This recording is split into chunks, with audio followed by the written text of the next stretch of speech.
दोस्तों, भुवन बाध्यकर को आप पहचानते ही होंगे। जो लोग इसे नहीं जानते हैं या फिर भूल गए हैं, उन्हें मैं अब एक ऐसा गाना सुनाऊंगी जिससे कि आप लोगों को याद आ जाएगा कि भुवन बाध्यकर है कौन और वो इतने फेमस कैसे हुए।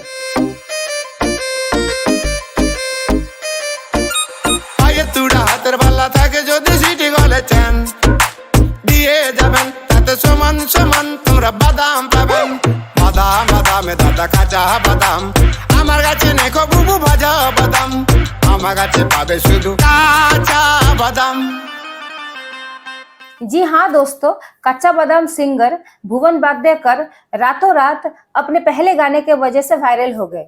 सिर्फ यही नहीं, वो फेसबुक, इंस्टाग्राम और यूट्यूब पर भी छा गए। लेकिन अचानक ऐसा क्या हुआ कि भुवन सोशल मीडिया से गायब हो गए। नमस्कार दोस्तों, मैं हूं आपके एडवोकेट दोस्त मोनालिसा और स्वागत है आपके मेरे YouTube channel x and facts पे।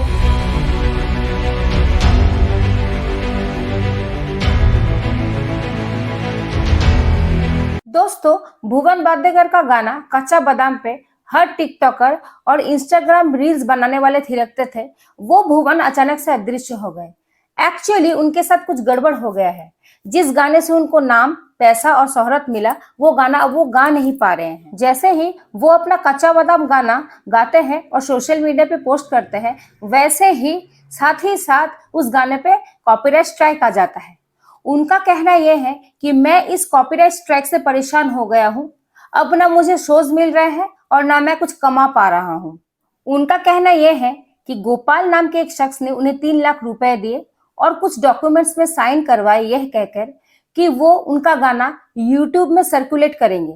लेकिन अब नौबत ये आ गई है कि जब भी वो अपना ये गाना गाते हैं और सोशल मीडिया पे पोस्ट करते हैं, वहां कॉपीराइट क्लेम आ जाता है। उनका कहना है कि वो अनपढ़ है, इसीलिए उनका फायदा उठाया गया है।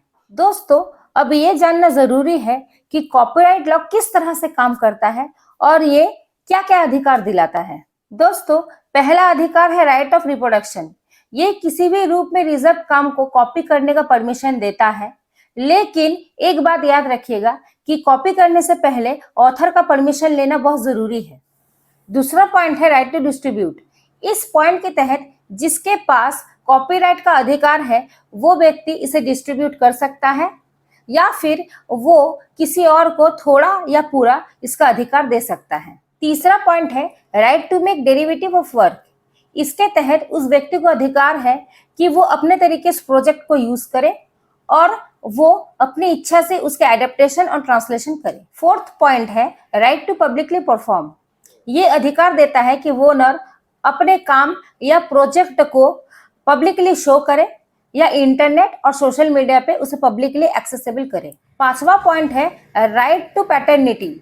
ये ओनर को अपने काम या प्रोजेक्ट पर ऑथरशिप क्लेम करने का हक देता है, साथ ही अपने काम पर क्रेडिट दावा करने का भी अथॉरिटी देता है। आइए अब जानते हैं कि भुवन के साथ एक्चुअली में क्या हुआ होगा। दोस्तों, कॉपीराइट एक्ट सेक्शन 18 के तहत ओनर को पूरा हक है कि वो अपना प्रोजेक्ट या काम का कॉपीराइट किसी और को ट्रांसफर करे। लेकिन ट्रांसफर करने के बाद सामने वाला व्यक्ति उस प्रोजेक्ट या काम का पूरा हकदार बन जाता है। उसके बाद वो व्यक्ति ही कॉपीराइट का ओनर माना जाता है।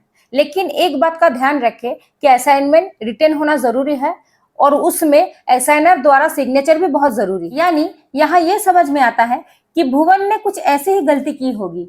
उन्होंने न जाने पहचाने न पढ़े उस डॉक्यूमेंट में साइन किया होगा, जिसके वजह से उस गाने का कॉपीराइट किसी और को ट्रांसफर हो गया है। दोस्तों, अपार्ट फ्रॉम दिस, ये भी जानना बहुत जरूरी है कि असाइनमेंट के कंटिन्यूटी के दौरान ऑथर या उसके लीगल सक्सेसर को रॉयल्टी का अमाउंट पे करना बहुत जरूरी है। असाइनमेंट का रिवीजन, एक्सटेंशन और टर्मिनेशन हमेशा म्यूचुअल एग्रीमेंट के बेसिस पे ही होनी चाहिए और अगर असाइनमेंट में कोई पीरियड मेंशन नहीं किया गया हो तो वो 5 साल तक ही एप्लीकेबल मानी जाएगी।